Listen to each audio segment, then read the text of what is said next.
Hey, good morning. So I actually just recorded a chunk of this and lost my train of thought because Saw rudely interrupted me with exciting conversations.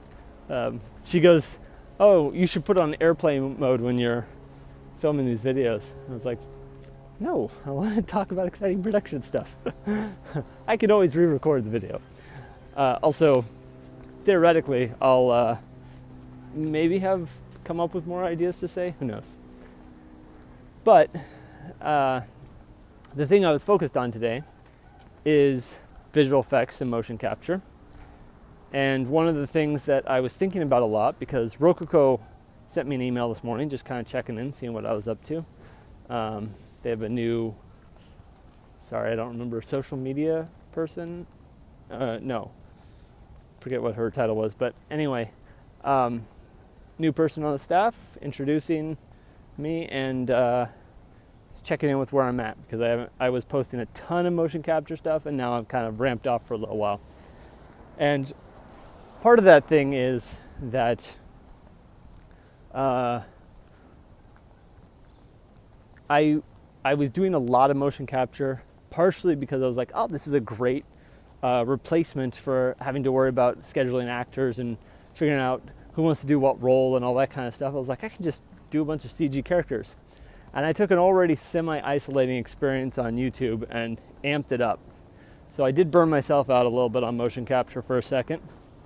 And now having someone to collaborate with, I'm very focused on that.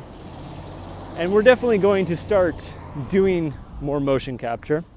I just want it to be not motion capture purely for doing motion capture, but something meaningful to the overall project. And I think in the end that will make the motion capture more meaningful, because motion capture is a tool to tell a story. It isn't just it can be used as art on its own, but I think that's not the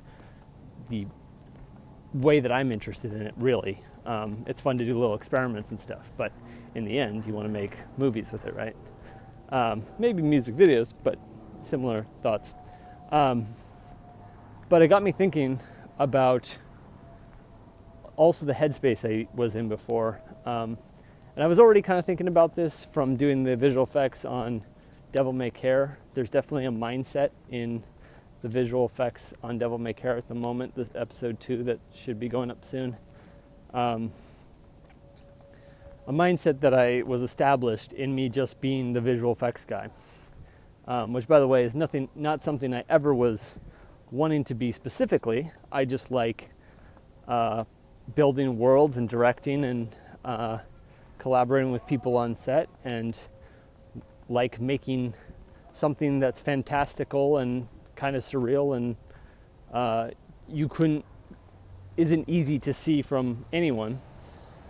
And so I put a lot of effort into learning visual effects in order to enable myself. So anyway, the mindset that has been kind of a problem is, and I think this is a pretty universal thing. Not universal. I think there's specific directors like Neil Blomkamp, who are good at not making visual effects the priority, even though they're a big piece.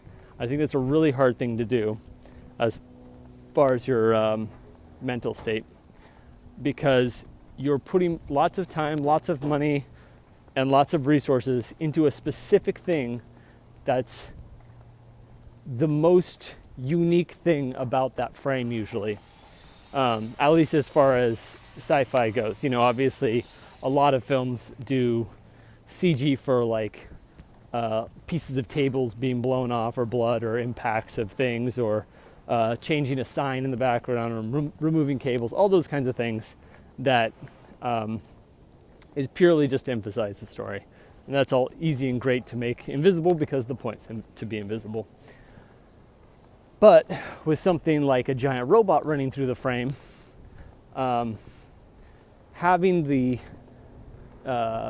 being brave enough, I guess, to shoot it as if you were shooting something real, and not shooting it as if you're shooting something you're spending a huge amount of money on sort of the kill your babies thing of like, I know, terrible expression, kill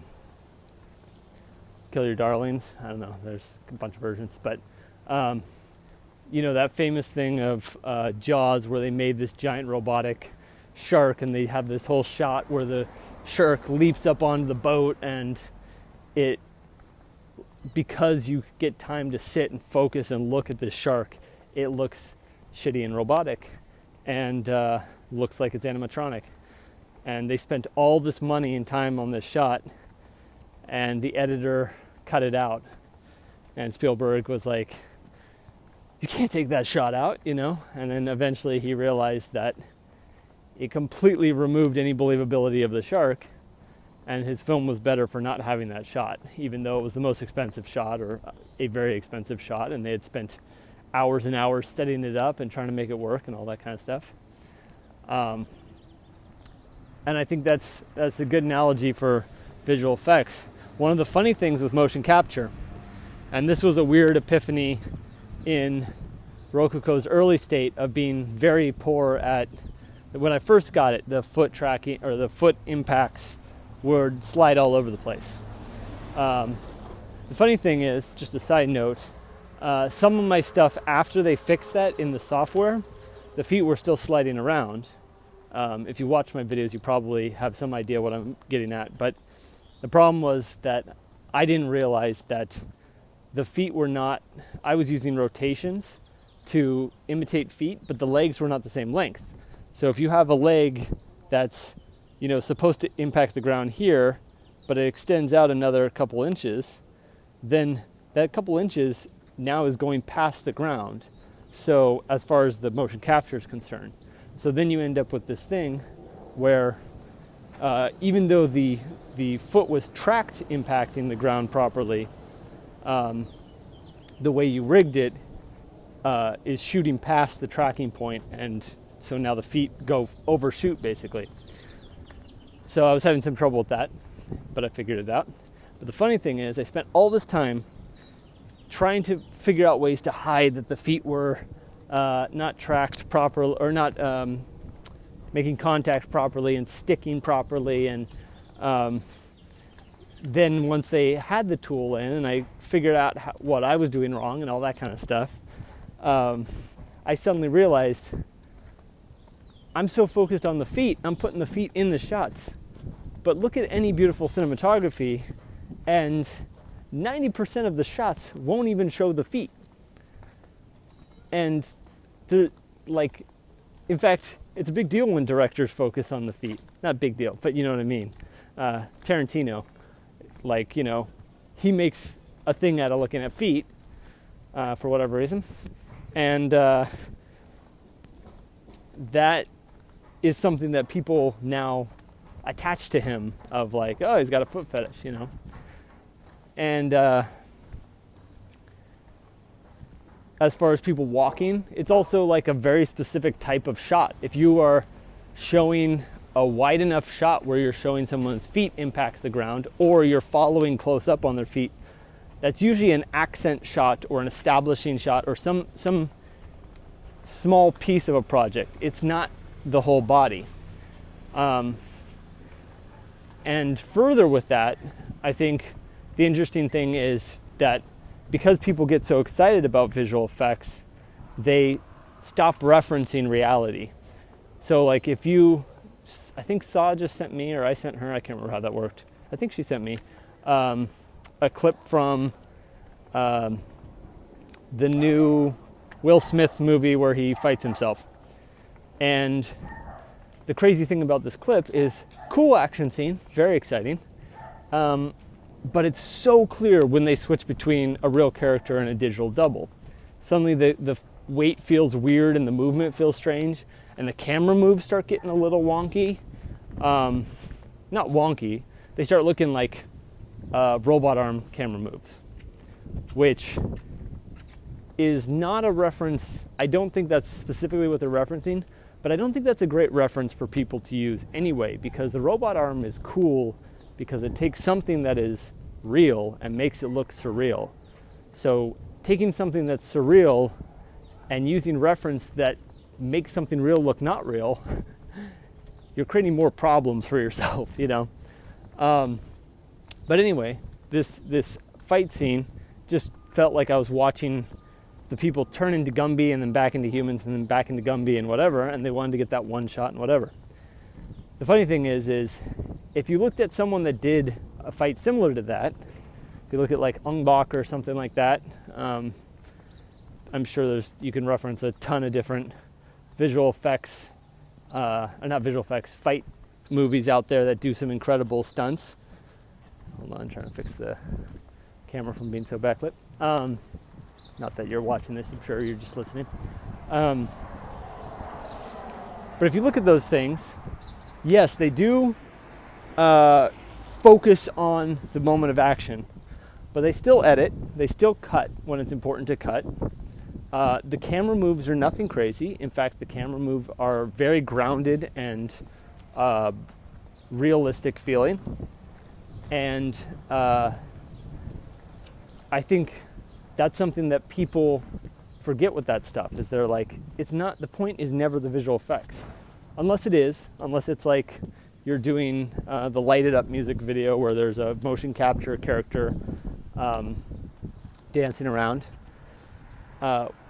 Or you're doing specifically a wide fight scene. Like if you look at a lot of fight scenes, it's amazing. Oh, I almost stopped it.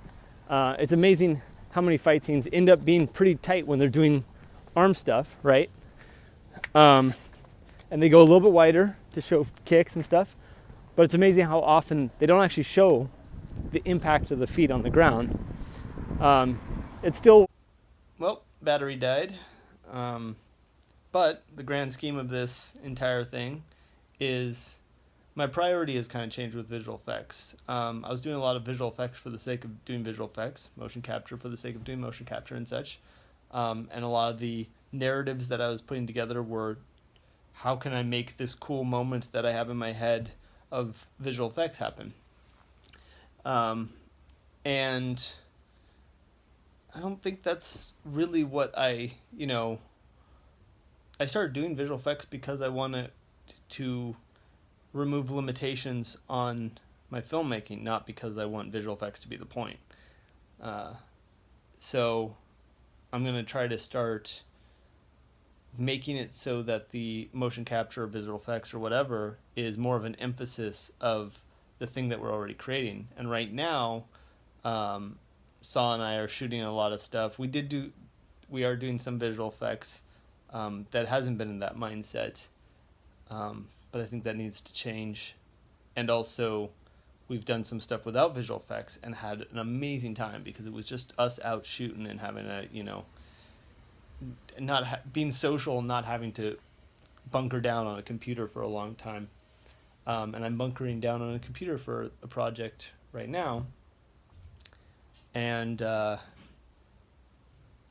it feels like the visual effects are the point more than I would like to be. So moving forward, I think the goal is to start using more cinematic reference, because I've used cinematic reference over the years in shooting, and I think about when I'm filming, established ideas of cinematography that are appealing to people. And when you're doing visual effects, it's a lot harder because you have to imagine it and shoot what you're imagining and then try to recreate. And as much as it sounds like that all makes sense, it's amazing how much there is to get lost in that process. So I think if I start focusing on finding reference for visual effects shots and using reference that isn't about the visual effects, but using reference that's about the cinematography and real world application, and then making the visual effects a part of that, I think that should feel a lot more natural and should solve a lot of problems that are inherent in visual effects. So that's where I'm at with that. It's something that I stepped away from. The visual effects I kind of leaned away from sort of just out of overdoing it for a second. And now I'm wanting to start reassessing and bringing back into it, and this video is part of that. So yeah, see you tomorrow.